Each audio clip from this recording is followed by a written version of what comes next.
Isang dasal para sa aking buong pamilya. Panginoon, maraming salamat sa aking pamilya. Maraming salamat at lagi silang andyan.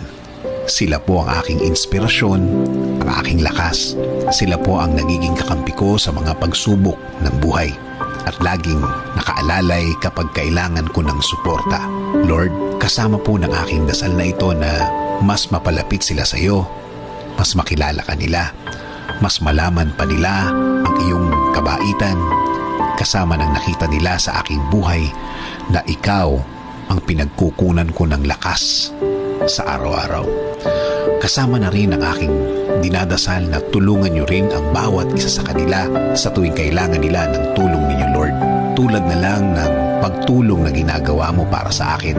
Every time na kailangan ko po ng tulong niyo, palagi niyo silang samahan at protektahan sa lahat ng oras. Alam ko po na napakadelikado na sa labas at kailangan nila ng proteksyon ninyo sa mga buhay nila, kasama na ang kani-kanilang mga trabaho. Ikaw, Panginoon, ang nakakaalam ng lahat ng kanilang pinagdadaanan. Alam mo kung anong mga pagsubok ang dumadating sa kanila. At alam ko, Lord, na ikaw lang ang makakatulong at makakasuporta sa kanila dahil alam mo ang kani-kanilang mga buhay.